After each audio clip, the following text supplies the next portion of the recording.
Hello everybody, welcome and happy Easter from Bucks County Museum.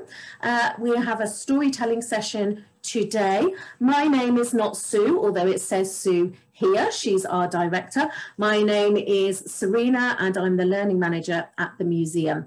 In a moment, I'm going to introduce you to a friend of mine who's going to lead the fun, who is Clive. If you can see Clive, you can give people a little wave. But also I just wanted to say thank you very much for joining us today. Special thanks to people who have donated. This is obviously we're closed at the moment, so it's very important to us for you to support us. And we'd also like to say thank you to the Rothschild Foundation who have supported us so that we can run sessions like this today. So usually at this time of year at the museum, we would be running an Easter egg hunt in our gardens. We can't be doing that at the moment because we are closed, but I hope you're enjoying some chocolate at home. The theme today for our session comes from an animal that lays some eggs, not chocolate eggs, unfortunately, but an egg that looks like this. So if you're very quick, you might be able to put in the chat function below, if you get somebody to help you, what animal you think might lay this egg. I've got a couple of clues for you. So if you look at this egg, this animal lays this egg. So this egg is a chicken's egg. So it looks very different. So it's not a chicken. What could it be? The next clue is it is a type of a bird. So it's not a chicken, but it is a type of a bird. And the next clue is it makes this sound, quack. So I've got some things in the chat. Who has answered in the chat? Oh, we've got some rabbits. Got Thomas, well done, Thomas. It is a duck. Fantastic. Now, it is a special kind of a duck, and I'm going to show you a little picture of a duck that I've got here. Now, this is a duck from our museum collections, so it's very, very special to us. And if you can see our screen there, oops. There you go. This is an Aylesbury duck. Now, this is a breed of duck that's very famous in Buckinghamshire. It's quite small. It looks a little bit like a goose. It's all white and it's got quite a pinkish type of beak. Can you see that? And we've got another picture here. And these are Aylesbury Ducks. I think this is in Western Turville, just up the road from Aylesbury. And they're all playing in the puddles. They look like they're having great fun in that old photograph, don't they? Well, my next slide might really surprise you because Aylesbury Ducks aren't a separate species of duck. They are actually the same species of a duck that you might have seen a lot. If you've ever visited parks and there have been ponds, you, I'm sure, will have seen this duck. See if you can spot it on this one. So there you go. There's our Aylesbury duck and there's a mallard. So they're actually the same species, the same kind of duck. So isn't that amazing? They just look a bit different. So it's a little bit like having different breeds of dogs. So the dogs can look all different, but they're still all dogs.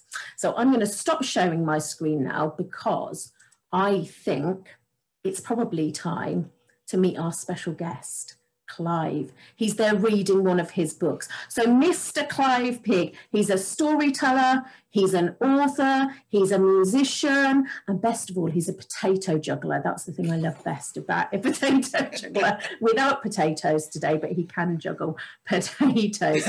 Well, Clive is joining us from Dartmoor in Devon, where he lives.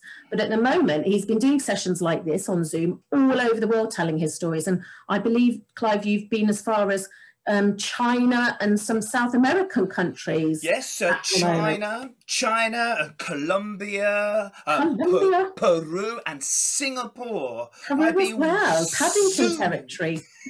Zooming. And I did once go to Lima in Peru and I found a statue of Paddington Bear and I had a photograph taken with me and Paddington in a shopping mall in Peru, and he has his little case, and as you can see, I've got my little case. That's fantastic. Well, as you can see, we're obviously very, very lucky to have Clive with us today because he's not on his travels around the world. He's going to share a couple of his stories with you today. And I think if we're lucky, maybe we might get a song and a poem out of him as well. So I'm keeping my fingers crossed for that one. But thank you very much for joining us. And I think, Clive, I'll pass over to you. Thank you very much indeed. I love reading. I do. I expect some of you like reading too. I like reading in my chair. I like reading when I'm flying through the air.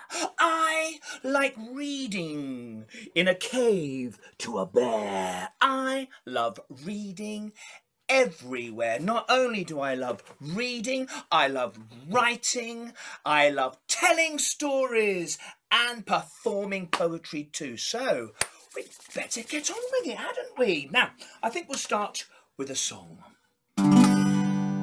Once upon a time, there was a story that had not been told for years. It was lost and in the dark and feeling oh so lonely. It was wallowing in tears. Then along came a storyteller. His name, Clive Pig, Mr. Storyfella. There are stories everywhere, more tales than stars. Stories everywhere, this treasure trove is ours. Come on everyone, climb a ladder to the moon. Without leaving the room, everywhere's your destination. All you need's imagination. The magic carpet's leaving soon, and together we will zoom around the world through narration, an oral circumnavigation. I'll be your storyteller. My name, Clive Pig, Mr. Storyfella. There are stories everywhere, more tales than stars. Stories everywhere, this treasure trove is ours. Hey out there, have you heard the one about the woman who lived inside a whale? Have you heard the one about the man who grew a tail? Have you heard the one about the girl who rode a unicorn? Have you heard the one about the boy who tamed a dragon? Hey, stories everywhere, more tales than stars. Stories everywhere, this treasure trove is ours. More stories than stars. That's what I believe. Think about it. How many stars are there? More than you can count. We know some of the stars, but there are more that we don't know of. But all of those stars will have stories. So all galaxies have stories, all solar systems have stories, all planets have stories, all continents, all mountains and rivers and trees and cities and towns and villages and houses and families and men and women and boys and girls and cats and dogs. They all have stories. So which story to tell? The theme today, Easter. Ducks. Ducks. Ha ha ha. A story from France. There was once a little duck called Quackling. And he was a very hard-working duck. He was a very rich duck. And one day he had a visitor. It was the king. And the king said to little Quackling, you are a very rich duck. Would you let me have some of your gold? Oh, don't worry. I wish to build a brand new palace. But all of the workers have put down their tools. They won't carry on building the palace until I pay them some money. If you could let me have your money now. Oh, don't worry. If you let me have your money now, I will give it back to you in a year and a day with extra as a reward. And Quackling, he thinks, and he thinks once again. And then he says, yes, You may have my gold, you may take my money, if you are going to give it back to me in a year and a day with extra as a reward. So the king, he goes into Quackling's little house with a large empty sack. But when he comes out of that ducky den, why, the sack is full of heavy gold, and he waves to Quackling, but as he goes around the bend, he says to himself, I am not going to give Quackling his gold bag. Why should I? He's a little dirty duck, and I am a king. That's not very nice, is it? And so the king goes off, and Quackling, he's so excited. He gets all of his friends around the pond. Hello, Hammy the hamster. I have given my gold to the King of France. Hello, beautiful swan. Did you know the King of France came to visit me? Hello, tall stork and heron. Hello there, you cute little dormouse. Yes, the King of France, he came to see me, and he's going to give me all of the gold back in a year and a day with extra as a reward. Well, Quackling, he waits and he waits and he waits. He waits for a day, a week, a month, a year passes, and the day before, the sun, it rises like a great big orange. It floats across the sky like a bubble, and it lands upon the sea like a little boat. But the day the king is supposed to arrive, well, the sun rises like a big potato, and it moves across the sky like a school bus with flat tires. And at the end it falls off the edge of the world with a crash. And Quackling realizes the king isn't coming back. The king has broken his promise. And the next morning he wakes up with a heavy heart, and he cries one single tear. But by the time it's fallen off the edge of his chinny chin chin and plops to the ground, Quackling's sadness is over. He's thinking, it's not right. If you can't trust a king, who can you trust?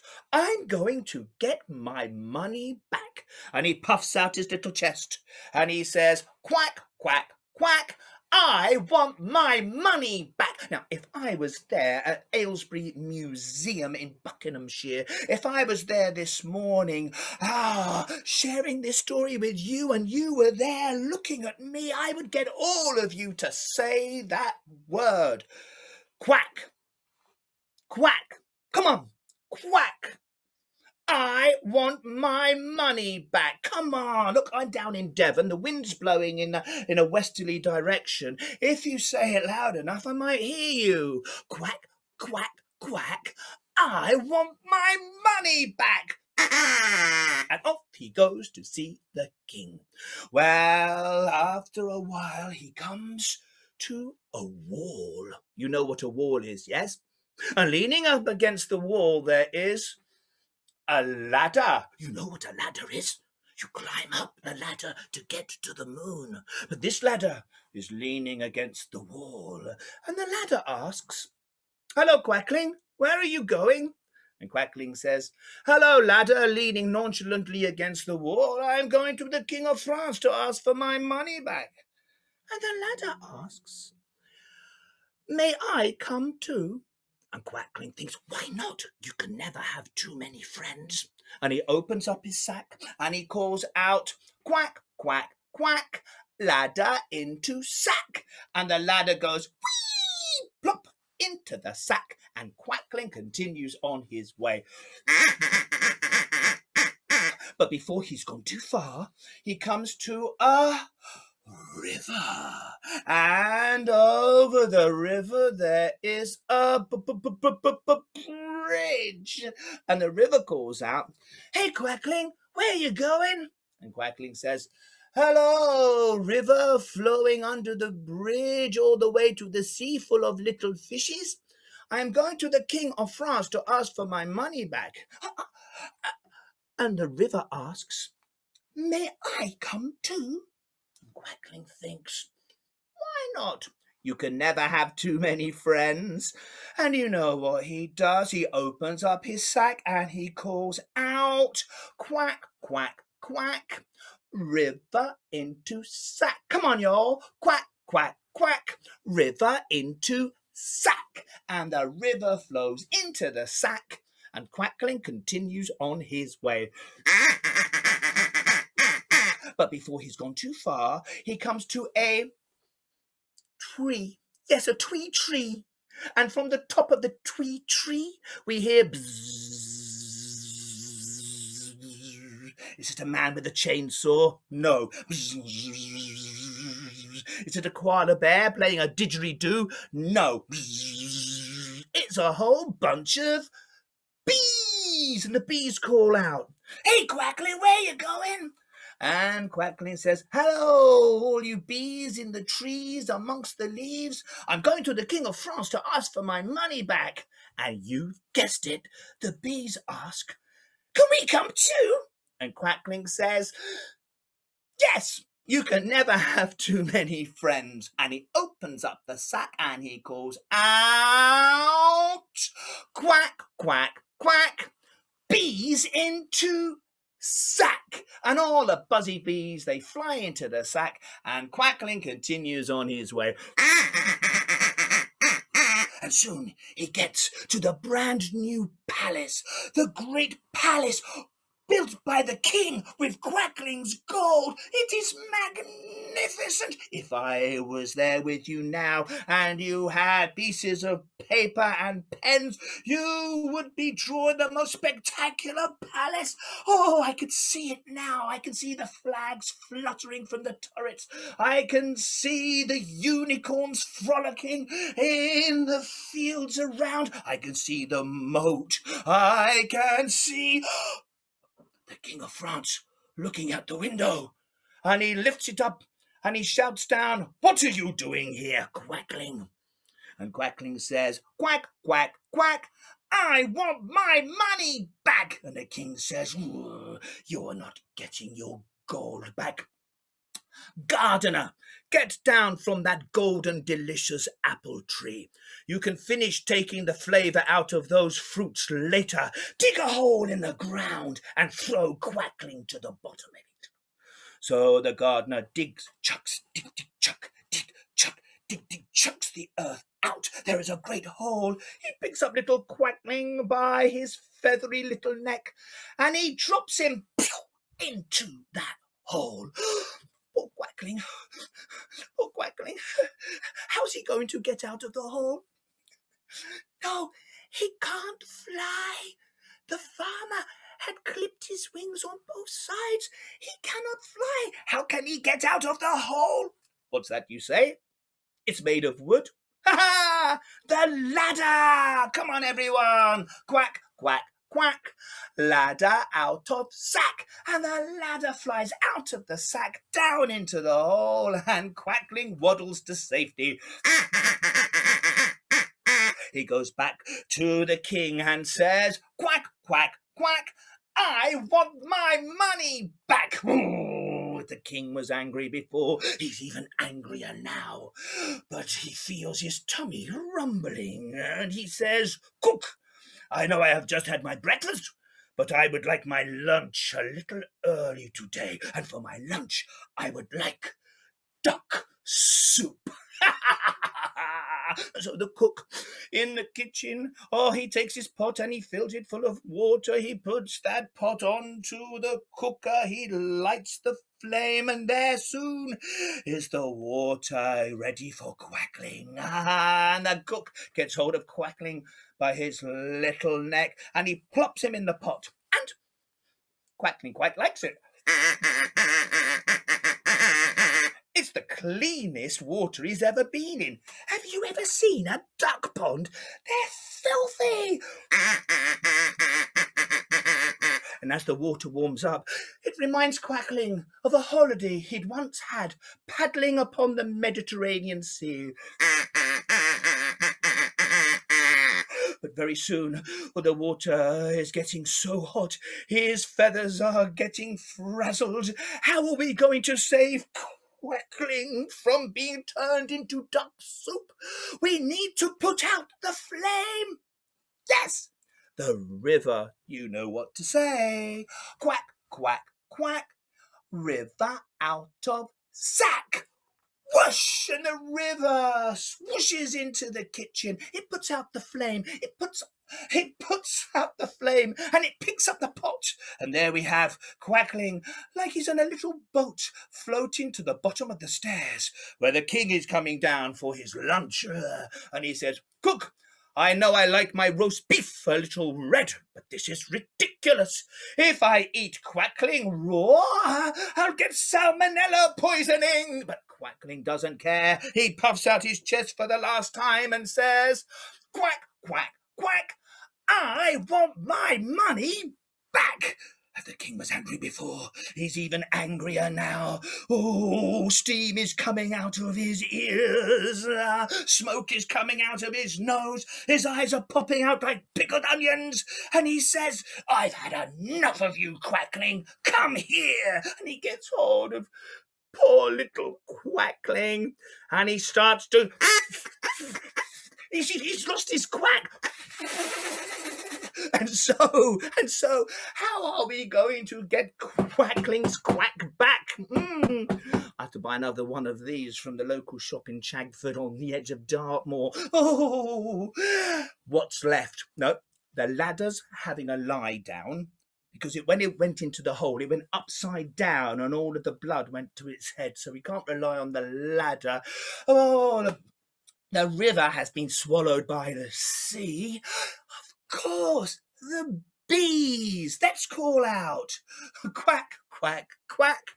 Bees out of sack. And yes, the bees come out of the sack. They swarm around the king. One bee stings him here. Ow! And his crown tumbles to the ground. And some bees sting him here. Ow! Oh, he's doing dad dancing. Does your dad dance? And lots of bees sting him, you know where. And the king, he runs out of the palace, over the hill, and then he trips over Tommy the tortoise, and he falls off the edge of the world with a bump. And as soon as he's gone, all of the people of France, all of those people who had been so scared of the king, they come up from behind the sofa, they come down from the trees they've been hiding in, and they say, "Bravo, Quackling, bravo! You got rid of our king. We were too scared. You were so brave. You're our hero.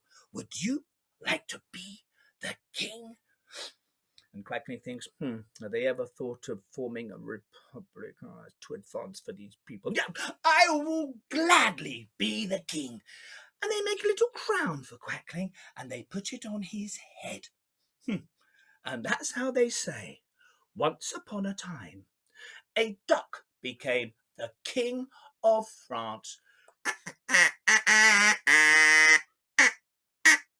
And that is the end of that story. But don't go away, because I know that you guys in Aylesbury, you have your own particular type of duck, a very famous duck.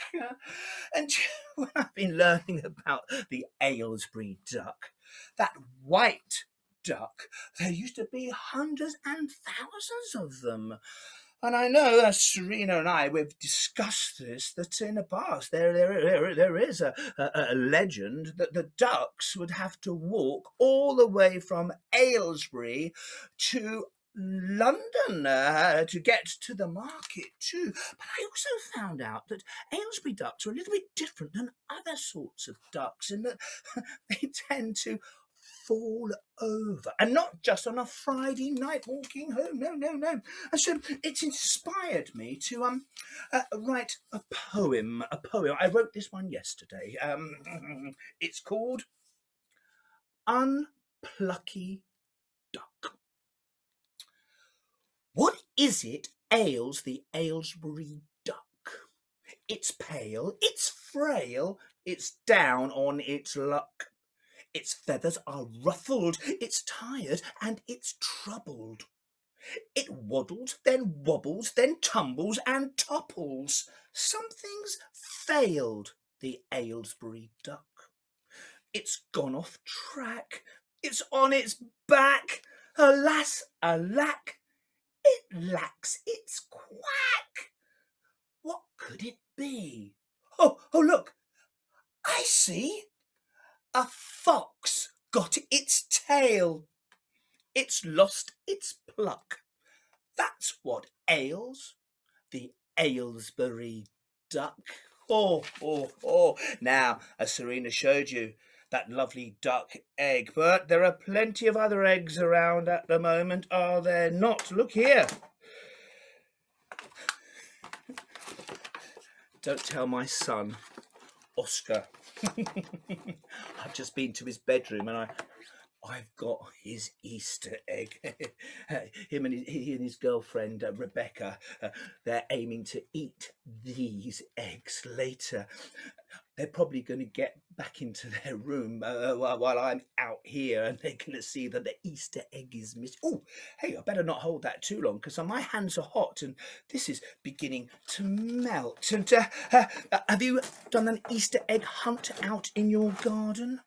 It just so happens that I've written a poem about an Easter egg hunt too in one of my books. This is my book called Pig's Tales. Now let me see. It's called Easter Egg Hunt. And look, you can see the size of the egg they find. But the first lot of eggs they found were a lot smaller.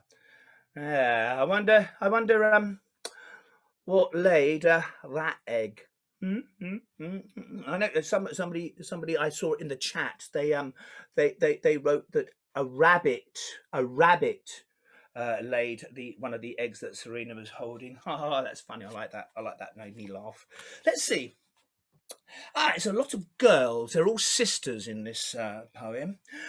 We went racing round the garden on our little legs, hunting for the 100 hidden Easter eggs. Under bushes, up in trees, in the compost heap. It was easy peasy, this game of hide and seek. Our mouths were crammed with chocolate, our pockets packed with sweets, but we didn't want to stop so that our brothers took the treats. We trampled on the flower beds, dropped litter on the lawn. Then a voice called from behind the shed. It was our little sister, Dawn. She had found the biggest egg we had ever seen, larger than a loaf of bread. And then our sister screamed, for coming straight before us was the mummy of our find. It was an angry dinosaurus. I'm not sure which kind. We went racing round the garden on our little legs, hiding from the hunter who'd laid an Easter egg. Under bushes, up in trees, in the compost heap. It made us feel quite queasy, this game of hide and seek. A dinosaur's egg, fantastic. But you know, all of this talk of chocolate. Oh, do you like hot chocolate? I've got some here, it's lovely. And I do love Easter eggs. Delicious. I like all sorts of chocolate. I like milk chocolate. I like dark chocolate. I like very bitter chocolate. Do you know, over in Mexico, the Aztecs, they were the ones who used to make the best hot chocolate drink of all. They used to mix it with chili peppers. That was really hot. That reminds me. Someone I wrote about, a young lad in this book here, the Unicorn in the Playground story book. There's a story about someone called Colin, the Choco Kid. Now, I'm not going to read the story because, you know, reading stories is a lot different than just telling stories, isn't it? I'm going to take the words off the page and put them on this stage. So, Colin, like chocolate, even better than I do. He loved dark chocolate too, light chocolate. He liked milk chocolate, bitter chocolate. Do you know if there'd been pink chocolate or green chocolate? There'd been stripy chocolate and spotty chocolate. He'd have loved that too. He did not just have chocolate once a week. He did not just have chocolate once a day. He had chocolate for every meal. He'd wake up in the morning, and what would he have? He would have Cocoa Pops with chocolate milk. On the way to school, there'd always be a chocolate bar coming out of his pocket. Oh, school dinners. He loved it when Dan the dinner man started working there. You know Dan the dinner man? He's married to Lily the lollipop lady. Oh, Dan the dinner man, he made the best chocolate custard and chocolate sponge. And then on the way home, there'd always be a chocolate bar coming out of one of his pockets. And in the evening, oh, did he not just love to have pizza without cheese, but covered in chocolate? And before he'd go to sleep, he'd always have a nice full mug of hot chocolate with one of those Cadbury's flakes melting into it. It often overflowed. You should have seen the state of his duvet. But he didn't care. He loved it. But someone who did care was his mother. His mother would often say, "Colin, you shouldn't eat so much chocolate. It's not healthy for you. Don't the teachers at school, don't they educate you about a healthy diet?" And Colin would say, "Teachers have got enough to do, Ma, without worrying about me and my diet. No. Parents have responsibilities too. But I know, Colin, but I keep telling you, don't eat so much chocolate. That's all you eat." "No, Ma, I don't. I do have pizza, but it's got chocolate on it, it's true. And I do have Brussels sprouts at Christmas, don't I?" "Yes, but only if I pour some chocolate gravy over them." Oh dear, Colin, I'm so worried about you. I'm afraid that if you carry on eating so much chocolate, you'll turn into chocolate." And Colin thinks, "Oh, turn into chocolate. Wouldn't that be wonderful?" And that night, well, he has his customary mug of hot chocolate. He too has today 3 Cadbury's flakes, melting them in. And when he finishes the last glug from his mug, why, he lies down and puts his head on the pillow and he shuts his eyes. But as soon as he shuts his eyes, they ping open. He shuts them again. Ping, ping, ping, ping, ping, ping, ping, ping. Oh dear, I can't get to sleep. Oh dear, he tries to put his head on the pillow and but his eyes ping open and his heads go back and forth like the windscreen wipers of a car, and he's thinking, "Oh dear, my heart's going too fast and all. Oh dear, I think I might have eaten too much chocolate. What am I going to do to get to sleep?" But then he remembers something his granny used to say. In the old days, if we couldn't get to sleep, well, we'd hold our eyelids together with our fingers, or perhaps with a couple of clothes pegs. And then, once your eyes are shut, what you have to do is start counting sheep. Sheep jumping in the air and landing. And if you try to count 100 sheep, by the time you get to 99, you'll be fast asleep. Well, Colin didn't want to go downstairs to get any clothes pegs to shut his eyelids, so he just held them between his finger and thumb, and he started to count sheep. 1, 2, 3. But they weren't white fluffy sheep. They were chocolate sheep. 4, 5, 6. Oh no! And then Colin, he saw the chocolate sheep running over a chocolate grass towards a chocolate gate. But the chocolate gate was open, and all of the chocolate sheep were running out down the chocolate road. And Colin thought, I gotta get those sheep back. And so he jumped into his dream. Have you ever jumped into your dream?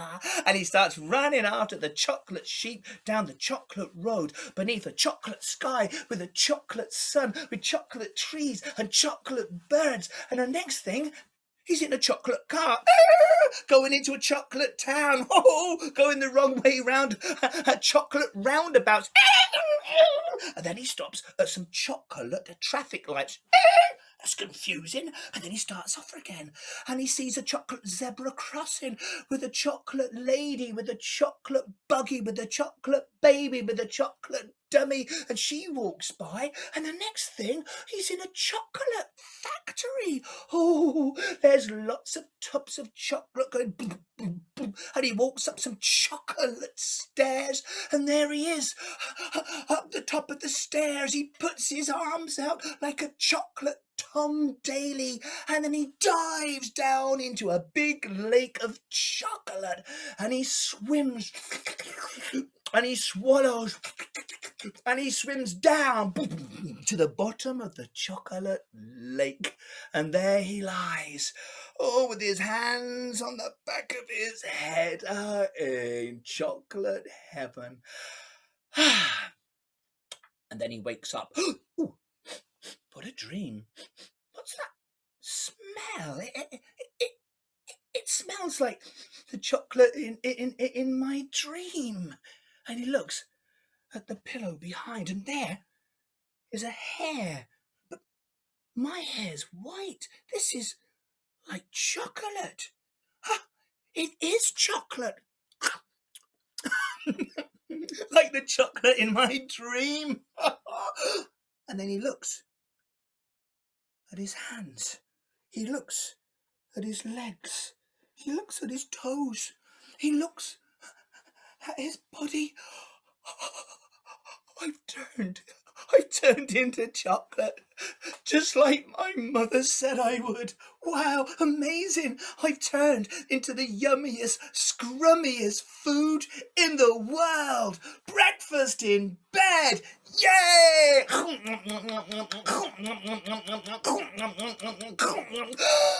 then he realizes what he's doing. I can't help it. I'm eating myself. I'm a chocoholic. Oh no, what am I going to do? Ma, I'm going to eat myself for breakfast. Help me. But Ma wasn't there. Do you know where she was? She'd gone down to the newsagents to buy a lottery ticket. Ma!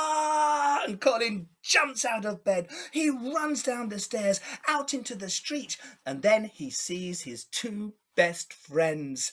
Connor! Jordan! Get me, Mum! I've turned into chocolate! I'm going to eat myself! And Connor and Jordan, they hop onto their bikes. They start pedalling towards him, ringing their bells, ding-a-ling-a-ling-a-ling-a-ling-a-ling. And they ride towards him, and Connor pulls off his right ear and eats it. And Jordan pulls off the other and gobbles it down. And they cry, Colin's made of chocolate, Colin's made of chocolate. Let's get him! Colin, he starts running down the road, but cars screech to a halt. Passengers and drivers, they all give chase.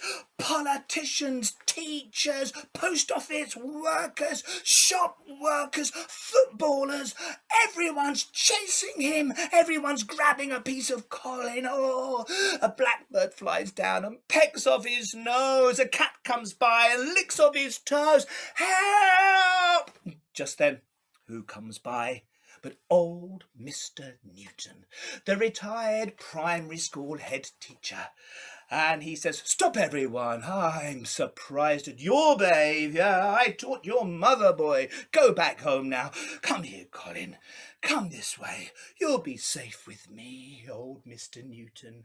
He, with the old arm patches on his elbow, he leads Colin away around the corner and then pulls off his arm and eats it.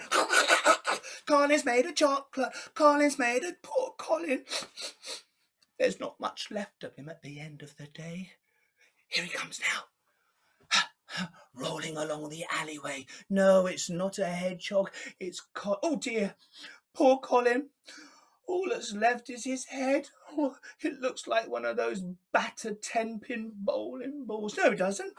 It looks a bit like one of those old-fashioned leather footballs that's been at the bottom of a lake for the last 50 years.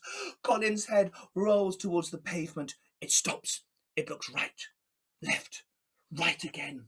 It rolls across the road. A lorry goes over but misses. Hops up onto the pavement, rolls down the garden path.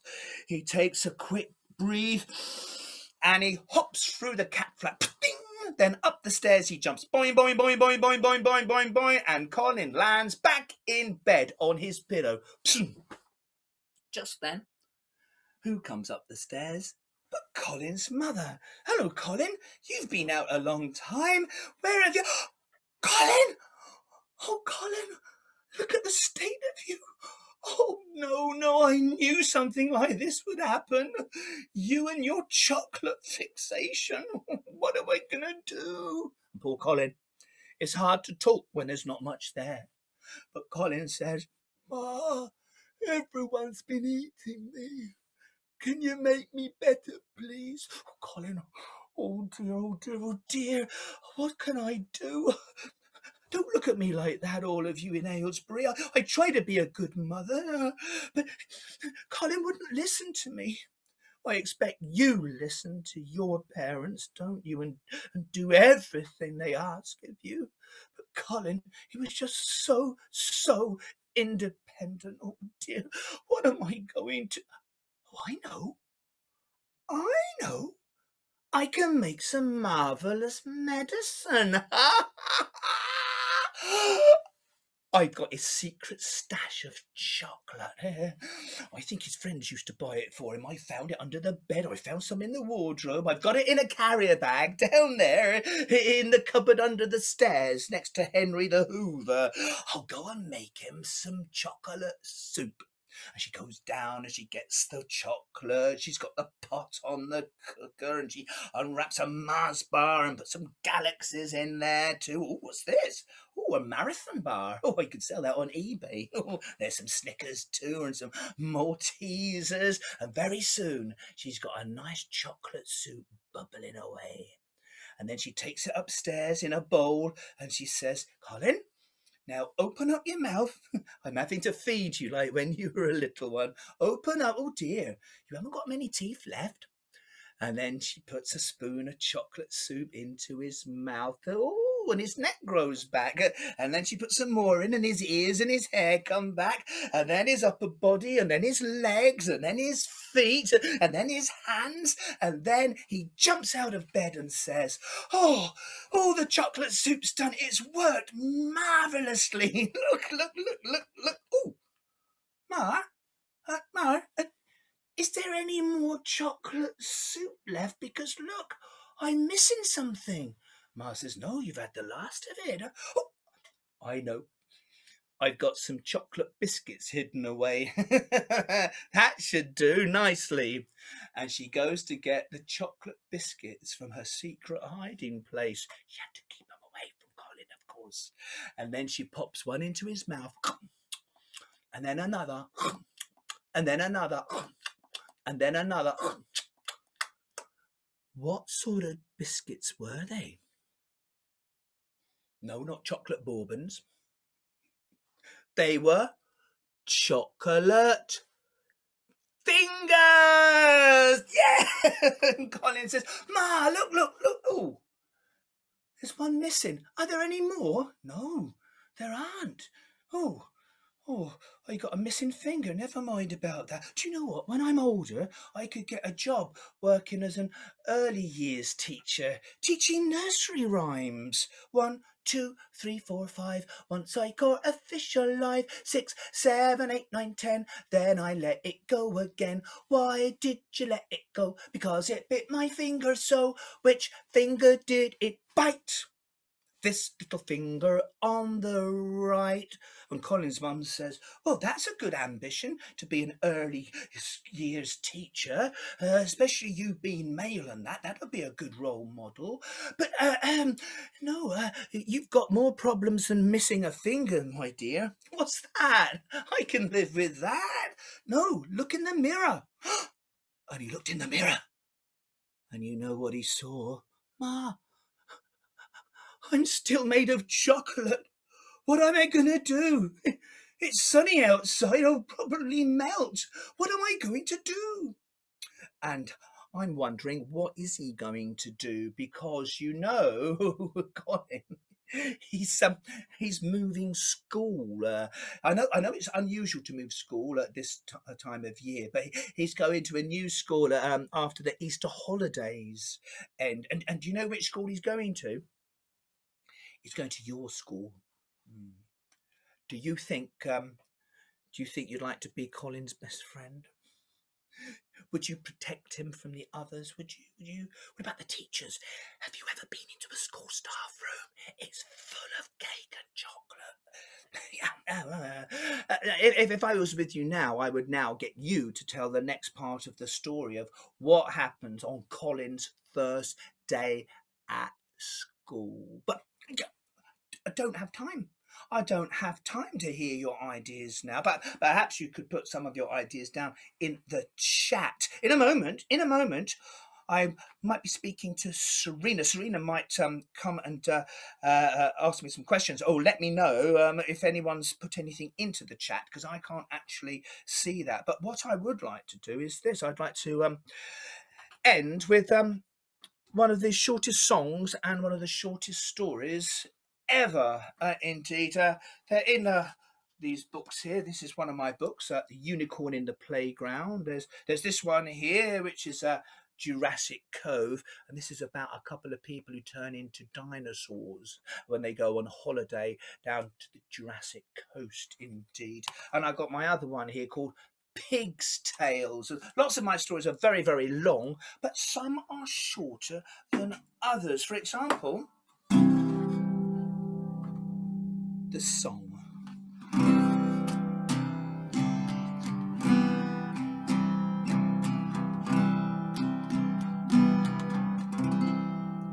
There are very few words in this song. That's why it doesn't last very long. Thank you. And if you thought that was short, here is the shortest story. You could try and write a shorter story, perhaps. Here we have it. It's been great sharing some tales from my shed at the bottom of my garden on the edge of Dartmoor. Some of you may have been to Dartmoor before. It is a land of myths and legends, or mists and legends, as my father calls them. Legends. What's a legend? It's a foot, of course. Oh, there's something in my shoe. It's my foot, of course. On the edge of Dartmoor here, the last story of all. Once upon a time, nothing happened. The end. That's all of the stories, all of the poems, and all of the songs you'll be hearing from me today. Thank you for listening. Thank you for your very friendly ears indeed. And I do believe that Serena, she may have a few words to say at the end of this session. Hello, Clive again. Can you see me, Clive? I can see you, Serena. I can. Good, because I can't see myself, so I'm a bit confused. Apparently, Clive, Yes. we were cut off at the start of the session. So I didn't introduce you properly, and I didn't introduce me. So hello, everybody. I'm Serena. I'm the learning manager at the museum. And this is Clive. We did introduce him finally. But my name's a bit confusing because it says Sue down the bottom, and she's our director. She's like the big boss, a bit like the Queen, but without the funny hats. That's what I always think. So Clive, you have got a couple of comments in here. So from eat him, give him soup, eat him all over again and again and again. Oh, that's what poor old Colin. Oh no. And then Sarah says, Ella and Violet have loved this. Clive Pig is someone you would want at your dinner party. Not to eat, I hope. You might get an invite, Clive. Oh, so yes, please. No, that's fantastic. Well, I really, really enjoyed it. And I have to say now, my car's broken at the moment. And all I'm thinking now is I need a chocolate car. Oh, yes, indeed. I really liked the chocolate car. So that was really good fun. But I would like to find out how much fun everybody else has had as well. So I've got 4 questions for you to do on a little poll that I'm going to bring up. So what you can do, it's all anonymous, and that means nobody knows who you are and your name won't come up. But if I click, 100% fun, Thomas said. I like that. Great, isn't it? If I click this poll, some questions will come up, and then somebody at home will help you choose an answer. You have to think very carefully, and then choose the answer you want, and then we'll have a look at the answers. And what a laugh you've got. Yeah, that was you, Clive, saying that. Yeah, it was a laugh, yeah. So, Easter fun. So your first question, thinking caps on. What was your favourite part of today's experience? Was it Clive's stories? Was it the poems? Was it the songs? Was it the ducks, learning about the Aylesbury Ducks? Or was it all of it? So you can choose one of those options there. Was it stories, poems, songs, ducks, or all of it? Somebody says all. Excellent. Just see. Has anybody voted?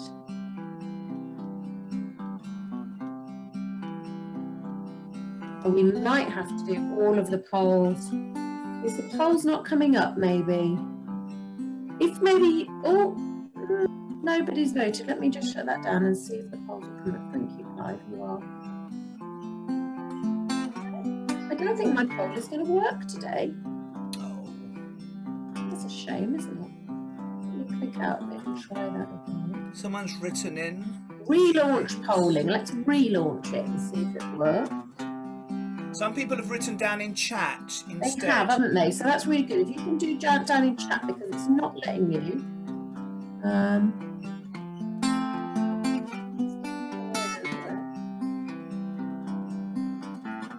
I don't think it's going to let you do the interactives, I'm afraid, today. So I don't know what's happening there. Oh, no, it is working. Sorry, all of it. 100% said all of it. They liked all of it. Oh, lovely.